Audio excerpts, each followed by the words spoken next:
கர்த்தருக்குள் பிரியமானவர்களே, ஏப்ரல் 17 இன்றைய பனித்துளிகளின் தலைப்பானது பரலோக பொக்கிஷம். வசனம் லூக்கா 12வது அதிகாரம் 34வது வசனம். உங்கள் பொக்கிஷம் எங்கே இருக்கிறதோ அங்கே உங்கள் இருதயமும் இருக்கும்.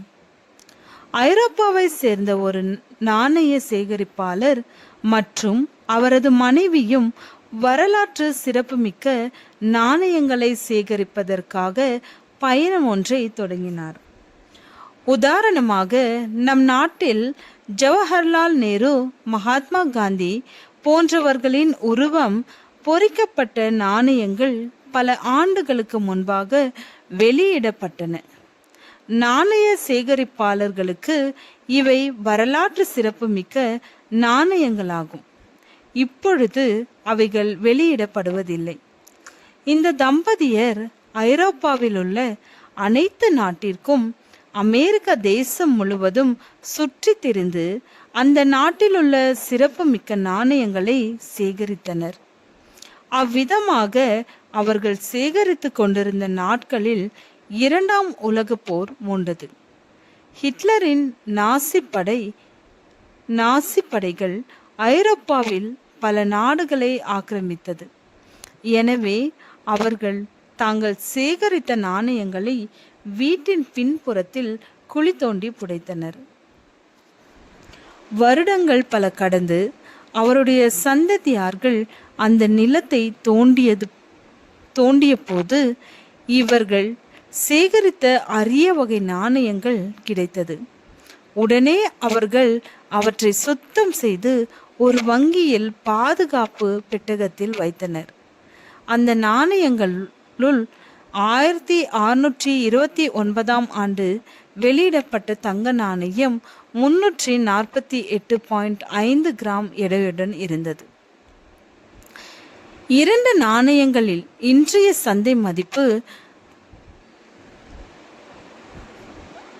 $18,21,000, அதாவது இந்திய மதிப்பில் 155 கோடி ரூபாய். இதே போன்று இன்னும் பல நாணயங்கள் உள்ளன. உங்களுக்கும் இது போன்ற புதையல் கிடைத்தால் நன்றாக இருக்கும் என்று தோன்றுகிறதா? இதை காட்டிலும் மேலான புதையல் தேவன் நமக்காக வைத்திருக்கிறார். அதுதான் பரலோகம் என்ற பொக்கிஷம். அன்றியும் பரலோக ராஜ்யம் நிலத்தில் புதைத்திருக்கிற பொக்கிஷத்துக்கு ஒப்பாயிருக்கிறது. அதை ஒரு மனுஷன் கண்டு மறைத்து அதை பற்றிய சந்தோஷத்தினாலே போய் தனக்கு உண்டான எல்லாவற்றையும் விற்று அந்த நிலத்தை கொள்ளுகிறான். மத்தேயு 13வது அதிகாரம் 44வது வசனம். இந்த பொக்கிஷமாகிய பரலோகத்தை பெற்றுக்கொள்ள நாம் கிறிஸ்துவை சொந்த இரட்சகராக ஏற்றுக்கொண்டு அவர் காட்டும் வழியில் நேர்மையாக நடக்க வேண்டும். இந்த பரலோக பொக்கிஷத்தை பெற நீங்கள் ஆயத்தமா? இப்படியே உலகத்தின் முடிவிலே நடக்கும் தேவ தூதர்கள் புறப்பட்டு நீதிமான்களின் நடுவிலிருந்து பொல்லாதவர்களை பிரித்து அவர்களை அக்கினி சூளையிலே போடுவார்கள். அங்கே அழுகையும் பற்கடிப்பும் உண்டாயிருக்கும் என்றார். மத்தேயு 13வது அதிகாரம் வசனம் 49-50 வரை. ஜெபம். பிதாவே, நல்ல பொக்கிஷமாகிய பரலோகத்தின் புதை பொருளை தேடி பெற்றுக்கொள்ள கிருபை தாரும். ஆமென்.